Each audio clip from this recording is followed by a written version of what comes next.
तर आपण question number 21 या ठिकाणी सॉल्व करणार आहे. तर क्वेश्चन नंबर 21 दिलेला आहे. A square frame each of side L is deep in a soap solution and taken out. तर एक स्क्वेअर फ्रेम आहे जी सोप सोल्युशनमध्ये डीप करायचं आणि त्या स्क्वेअर फ्रेमची प्रत्येक साईड किती येतं यल इतकी आणि डीप करून त्याला बाहेर काढायचं आहे. The force acting on the film is, तर त्या फिल्मवरती किती फोर्स ॲक्ट होणार आहे ते आपल्याला फाईंड करायचं आहे. आणि टी दिलेला आहे. T is the surface tension off soap solution. तर हा क्वेश्चन 2020ला आलेला होता आणि याचे 4 ऑप्शन खालील प्रकारे. पहिला आहे 2TL, बी ऑप्शन आहे 4TL, सी ऑप्शन आहे 8TL आणि डी ऑप्शन आहे 6TL. तर या 4 ऑप्शनपैकी नेमकं कोणतं ऑप्शन करेक्ट असणार आहे. चला तर सॉल्व करूया आणि चेक करूया. तर या क्वेश्चनमध्ये आपल्याला एक स्क्वेअर फ्रेम दिलेला आहे ज्याची प्रत्येक साईड आहे यल इतकी. ओके. आणि हा डीप करायचा आपल्याला सोप सोल्युशनमध्ये आणि नंतर त्याला बाहेर काढायचं आहे. तर याच्यावरती फोर्स किती ॲक्ट होणार आहे ते फाईंड करायचं. आणि टी दिलेलं आहे तुम्हाला सरफेस टेन्शन त्या सोप सोल्युशनचं. ओके.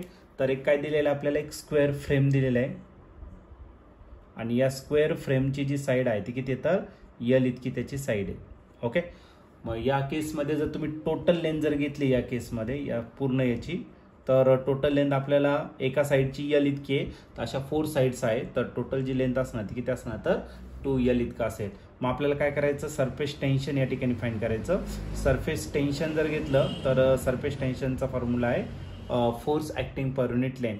पण लेंथ जी घेणार आहे ती काय करणार तर आपण टोटल लेंथ या ठिकाणी आपण विचारात घेणार आहे. Total length. Okay. Force due to surface tension कशाला पण करतो लेटर टी ने. फोर्स आहे F इतकं आणि हा काय करायचं आपल्याला टोटल लेंथ घ्यायचं आहे. ओके. ठीक आहे, डायरेक्ट टोटल लेंथच लिहून टाकतो. टोटल लेंथ जी आहे ती किती आहे तर टोटल लेंथ आहे आपली 4L इतकी त्याची लेंथ आहे. तर ती 4L आपण या ठिकाणी पुट करणार. आणि बघा सोप सोल्युशन आहे. सोप सोल्युशन म्हणून तुम्हाला हा जो सरफेस टेन्शन आहे तो किती घ्यावा लागेल तर 2T इतका घ्यावा लागेल. 4L इकडे काय डिवायडेड, इकडे काय करून घ्या तर मल्टिप्लाय. म्हणजे जो फोर्स ॲक्ट होणार आहे तो किती असणार तर 2T × 4L. आणि या दोघांचं जर मल्टिप्लिकेशन केलं 4 2 किती राहिला 8TL. तर आपलं जे फायनल आन्सर असेल या क्वेश्चनसाठी तर ते ऑप्शन असेल 8TL. म्हणजेच ऑप्शन जर तुम्ही बघितलं तर ऑप्शन नंबर सी या ठिकाणी करेक्टली मॅच होतोय. ऑप्शन सी मीन्स 8TL हे या क्वेश्चनचं फायनल आन्सर असेल.